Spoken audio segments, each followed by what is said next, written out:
Oke. Kak Once, punten. Kan sekarang dirimu juga tidak hanya sibuk, sekarang kan ada beralih profesi nih sedikit nih. Mungkin pengalaman sedikit Kak Once yang kamu sekarang lagi di DPR di Komisi 10. Pengalamannya seperti apa sih? Udah menjabat 3 bulan nih.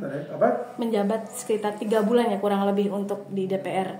Ada pengalaman apa sih yang membuat dirimu akhirnya yaudah yuk gitu, apa sih mungkin bisa diceritakan sedikit? Kan pengalaman yang baru ya buat saya, satu profesi yang baru yang sebetulnya setelah saya pikir sama seperti profesi-profesi yang lain membutuhkan satu mindset yang tersendiri, mental setup yang spesifik kalau bisa dikatakan cocok untuk profesi tersebut, gitu kan? Saya pikir saya sejak awal ingin memang seperti tadi saya sebutkan agar hidup saya jadi berkat bagi banyak orang dan lebih banyak orang lagi. Saya bersyukur bahwa saya dapatkan pekerjaan ini, satu tugas, satu posisi yang orang bilang terhormat, tapi saya harus melakukan dengan sebaik-baiknya. Ini nggak mudah, gitu ya, nggak mudah. Tapi karena saya pikir saya punya keinginan untuk berarti bagi banyak orang, saya bisa mulai di situ. Banyak hal yang harus saya pelajari dari profesi yang baru ini. Saya bertanya dengan teman-teman, dengan senior-senior yang sudah cukup makan asam garam lah di DPR sebagai orang-orang yang, bahkan juga ada beberapa teman yang sudah berapa periode, ada sudah periode ke-6 di situ dari berbagai partai. Sekedar tanya ringan-ringan lah. Jadi saya harus menyimbangkan dulu pemikiran saya, kemudian menimba beberapa pengalaman secukupnya. Saya kira sebelum 3 bulan atau mungkin 4 bulan ini saya masih dalam tahap penyesuaian sebagai wakil rakyat, dan saya coba untuk lebih baik. Konce, untuk profesi yang baru ini selain sebagai menjadi berkat buat semua orang, mungkin juga tempat pelayanan juga nggak sih Kak? Oh iya, tentu tetap tempat pelayanan. Ini buat saya adalah tempat pelayanan saya yang baru, gitu ya. Bagaimana saya berarti buat orang banyak. Kalau ditanya soal aktivitas yang ada tadi ya Mbak ya, kemarin kita mungkin baru berapa kali meeting, mungkin 8 kali ya. Saya juga kurang pasti banget berapa itu. Berapa kali paripurna, kemudian rapat komisi, kemudian rapat paripurna DPR. Kita sudah ketemu banyak menteri, dari menteri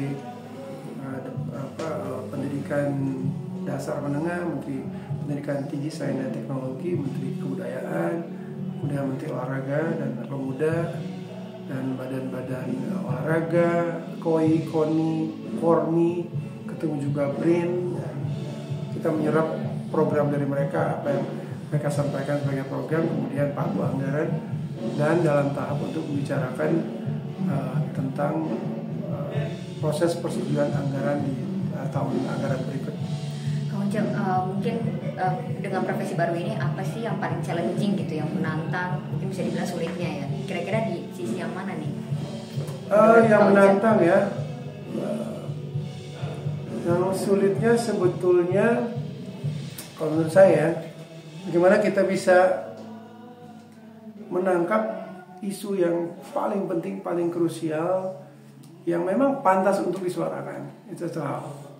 Kita harus menganalisis dulu, mungkin bersama tim ya, untuk melihat prioritas mana, di prioritas mana isu ini ada, dan kemudian bagaimana kita menyampaikan kepada rekan-rekan dan juga di rapat-rapat penting. Itu yang paling penting. Karena saat ini, yang kedua yang terpenting ya, saat ini semua terbuka.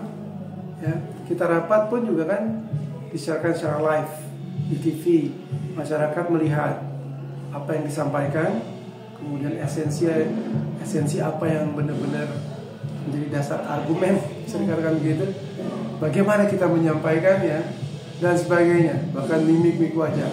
Kedua, di zaman sosial media ini semua gerak-gerik sebagai wakil rakyat dipantau terus. Itu satu hal yang memang harus jalani secara serius, bisa dikatakan gitu. Dan itu sebenarnya satu hal yang wajar ya. Sebenarnya ini kan profesi yang memang mewakili rakyat. Rakyat ingin melihat kita punya arti buat mereka. Oke, Kak, kan dirimu sendiri waktu semasa kuliah kan mengambil hukum ya, gitu. Iya. Agak berbeda nggak sih dengan sekarang jabatan kamu di Komisi 10 sendiri? Agak beda nggak sih, maksudnya dalam menjalankan peran kamu di Komisi 10 ini kan, padahal kan hukum sendiri kamu udah lebih fasih ya Kak. Yang biasanya kan itu kan di Komisi 6 lah begitu. Mungkin ada kesulitan nggak sih di sini? Tolong aja.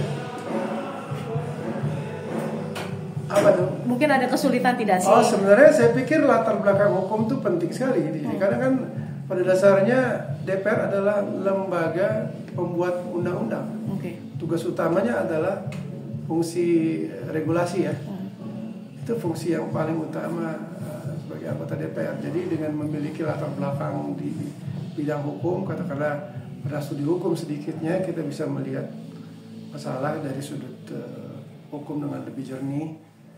Katakanlah simpelnya misalnya soal tata urutan perundang-undangan, kemudian update soal aturan yang ada, dan juga satu hal bahwa saya punya teman-teman yang hebat-hebat yang berprofesi di bidang hukum, termasuk juga teman-teman akademisi yang saya harapkan bisa menjadi teman saya untuk bertukar pikiran ya.